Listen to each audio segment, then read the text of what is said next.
Hello tout le monde, ça fait un moment qu'on s'est pas vu. Aujourd'hui je me retrouve pour une vidéo tutoriel. Tutoriel c'est un grand mot, ça va être surtout une vidéo je vous montre comment j'ai fait ça. Qui est une reproduction du dernier clip de Lana Del Rey de Windtime que j'ai adoré et que je voulais absolument reproduire. Pour cela je vais vous montrer étape par étape comment j'ai réussi à arriver à ce résultat final. En passant par la case maquillage que je ne gère absolument pas, vous allez voir un focus de mon liner après, vous allez comprendre. Ensuite je vous montre comment j'ai fait vite fait ma coiffure. Je me suis pas compliqué la vie sur tout ce qui est maquillage, coiffure, parce que pour moi ce qui comptait vraiment c'était le côté graphisme, montage, c'est ce que je préfère faire et c'est ce pourquoi je suis douée. Et je reproduis ensuite, comme je vous l'ai dit, sur Photoshop cet effet de grandeur de géant dans les rues de Los Angeles. Et écoutez, je vais vous montrer ça de suite.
Voilà, la coiffure est prête plus ou moins. Je vais essayer de les onduler un peu, mais mes cheveux sont capricieux, ils ne se bouclent jamais. Et c'est une vraie calamité, bref. Bon, c'est pas grave, c'était juste un petit effet wavy que je voulais avoir, mais au final sur la photo ça compte pas trop parce que sur la photo que j'ai prise, elle a les cheveux un peu en arrière. J'aurais juste aimé avoir un peu de volume, mais ça aussi mes cheveux n'aiment pas. Et du coup, maintenant que je dois me prendre en photo, bien écoutez, je vais vous changer d'écran parce que je ne peux pas prendre des photos en même temps que je filme puisque j'utilise le même appareil. Et je vais switcher sur mon téléphone.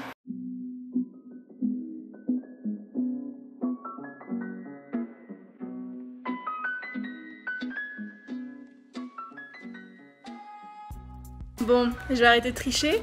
En fait, quand j'ai voulu changer de caméra, je me suis rendu compte que j'avais aussi besoin de mon téléphone pour pouvoir déclencher les photos.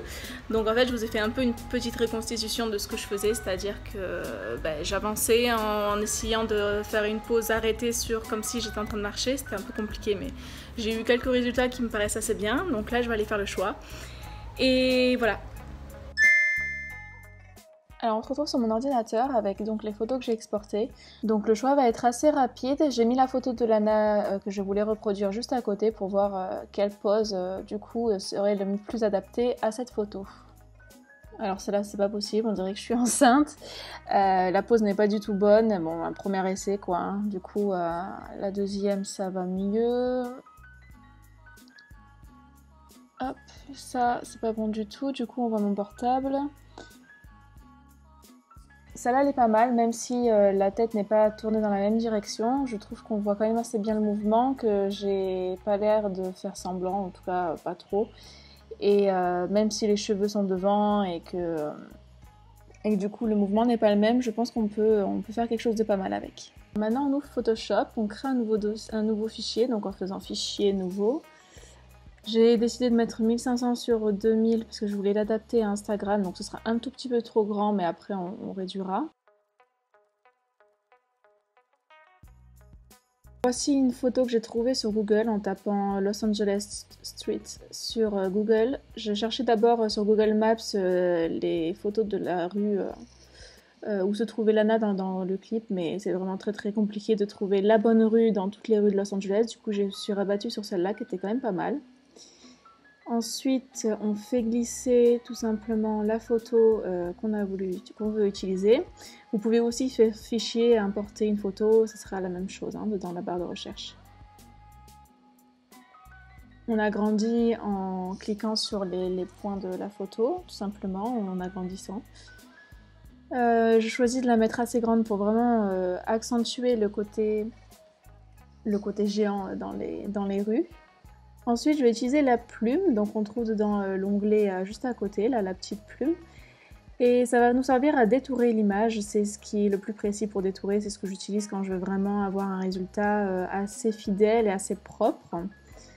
Plus la photo sera facile à découper, plus ce sera rapide. Évidemment, là, mes cheveux sont pas en mouvement, je suis sur fond blanc, donc forcément. Le tout, c'est d'être assez minutieux pour avoir vraiment un résultat très net et du coup un peu plus réel à la fin. Je vous abrège un peu le découpage parce que c'est assez lent et pas très intéressant. De toute façon, vous avez compris le principe. Une fois que c'est fait, que vous avez fermé le tracé, c'est-à-dire que vous avez connecté le dernier point avec le premier. Vous allez dans l'onglet Tracé qui se trouve juste à côté de Calque. Si vous ne le trouvez pas, vous allez tout simplement là-haut dans la barre du logiciel et vous allez dans Fenêtre là-haut et vous cliquez sur Tracé tout simplement. L'onglet apparaîtra. Une fois dans l'onglet Tracé, vous allez cliquer sur l'icône en forme de cercle en pointillé et ça va fermer le tracé et ça va donc créer une sélection active que vous allez pouvoir travailler ensuite. Une fois cette sélection créée, vous allez aller cliquer sur la baguette magique. Que ce soit l'outil de sélection rapide ou la baguette magique, ça fonctionnera dans tous les cas. Ça permet simplement d'afficher l'onglet en haut de la photo, ce qui va nous aider à travailler le tracé et à le rendre un peu plus propre et un peu plus net. Donc vous cliquez sur sélectionner et masquer.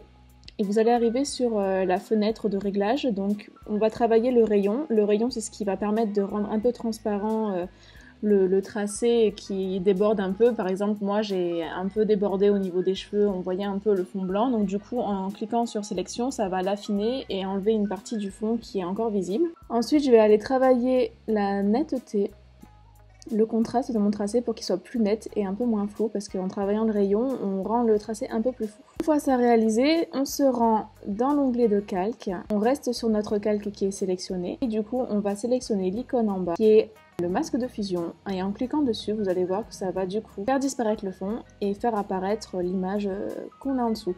Il est très important que le calque de la ville, donc le calque c'est ce qu'on peut voir dans l'onglet calque justement à droite, que le calque ville soit en dessous pour qu'on puisse voir la photo au-dessus. Si c'est l'inverse, du coup on verra pas la photo et de toute façon vous verrez bien qu'il y a une erreur.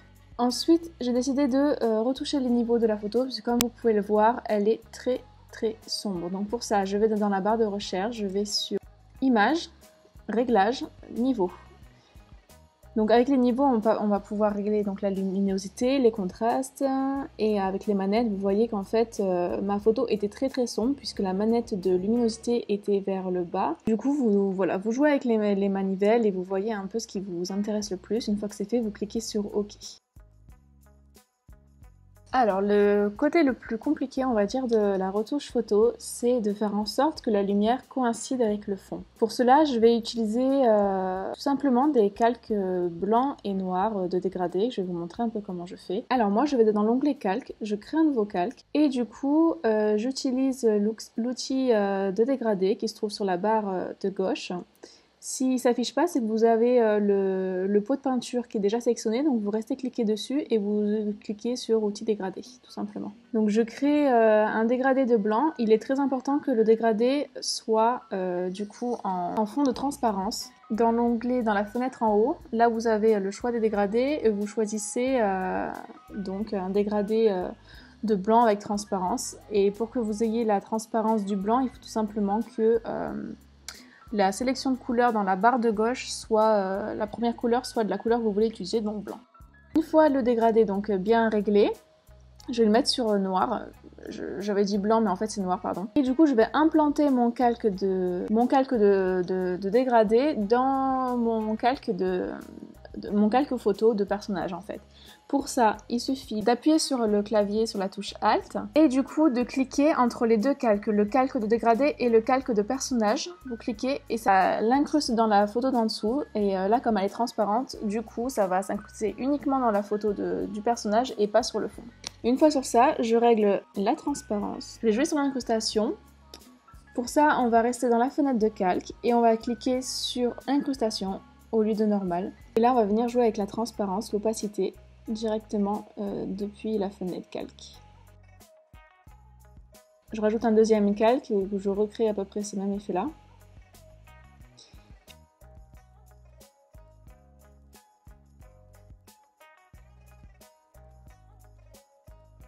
Puis un troisième, cette fois-ci je vais venir jouer avec la lumière, donc le blanc. Et cette fois-ci du coup j'utilise aussi l'incrustation. Et je vais régler l'opacité pour que ce soit plus ou moins adapté aux couleurs de la photo. Dès que je suis satisfaite avec tous mes réglages de lumière, je vais les fusionner tous ensemble. Donc pour cela je sélectionne tous les calques de dégradé ainsi que le calque de personnage.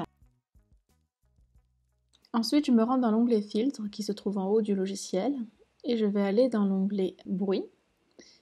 Et ensuite, je vais faire Ajout de bruit. Comme vous pouvez le voir dans le clip de Lana Del Rey, c'est un effet un peu vintage qu'on retrouve dans tous ses clips d'ailleurs. Et ici, on va essayer de le reproduire en ajoutant du bruit et du coup en altérant la photo pour la rendre un peu plus vieille et d'un peu moins bonne qualité.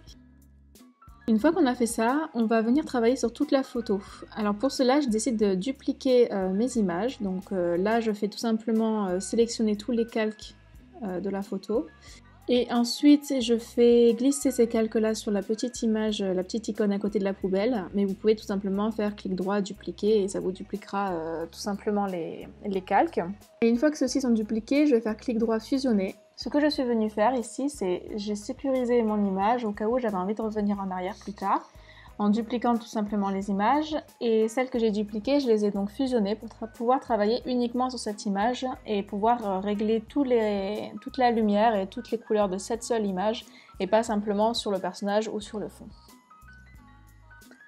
Alors maintenant, on va venir rajouter du bruit à nouveau. Ça va rajouter du bruit sur toute l'image cette fois-ci et pas simplement sur le personnage. Donc on fait filtre, bruit, ajout de bruit. On règle la quantité qu'on veut pour pas que ce soit trop important, mais qu'on ait quand même cet effet un peu vieilli et un peu de mauvaise qualité. Et maintenant, on va venir travailler les couleurs. Ensuite, je me rends dans l'onglet Images, Réglages, Balance des couleurs. Et là, on va venir travailler les couleurs, des tons moyens, des tons foncés, des tons clairs. Je check plusieurs fois la photo pour avoir une bonne référence. Et je vais venir tout simplement essayer de m'approcher de la couleur bleutée rosée qu'on retrouve dans le clip de Lana Del Rey. Ici, c'est vraiment tout à l'œil. On n'hésite pas à regarder la photo de référence pour pouvoir se rapprocher au plus de la couleur de celle-ci. Et une fois que j'ai fini, que je suis satisfaite de mes réglages, je vais juste me rendre dans l'onglet Images, Réglages, Niveau à nouveau. Et là, je vais venir travailler avec les manivelles donc de niveau d'entrée pour adapter au mieux la luminosité et le contraste par rapport à la photo de Lana Del Rey.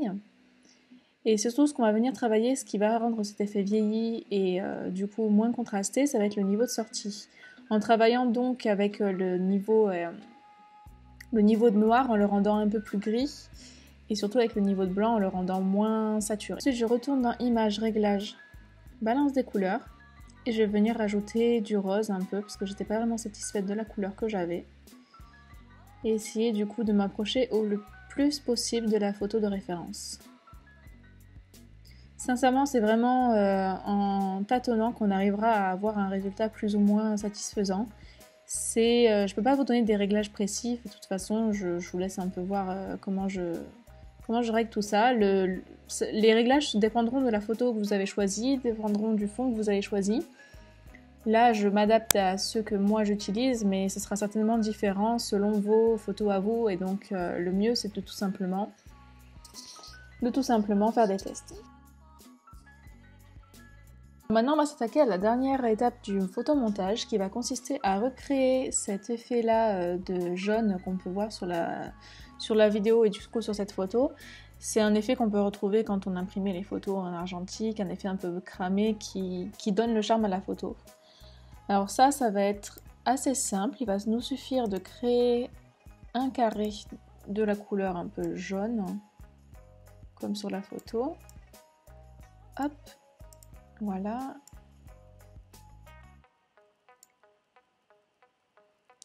On retourne sur calque. On choisit un effet d'incrustation. Alors non, on va pas faire incrustation, on va faire, voilà, produit. Effet produit. Filtre.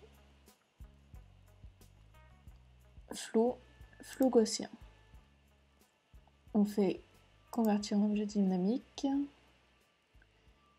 Et voilà, on va donner cet effet un peu de flou, donc ça c'était plutôt pas mal. Alors moi je lui donne un rayon de environ 10 pixels, pour que ce soit flou mais qu'on reconnaisse un peu le fond. Et je vais faire une petite rotation, voilà, pour un effet un peu de travers comme ça. Alors on peut voir que sur la photo, elle en a que en haut. Et il est quand même beaucoup plus fin, donc on va le remonter un peu. Moi, je voulais le faire un peu sur les deux côtés, donc on va en mettre un en bas et un en haut. On a fini notre photomontage. Maintenant, on va faire fichier, on va faire calque, aplatir l'image.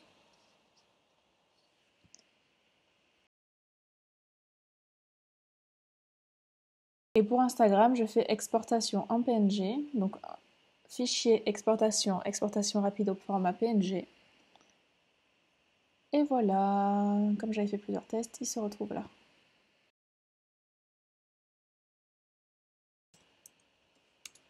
Et c'est enregistré.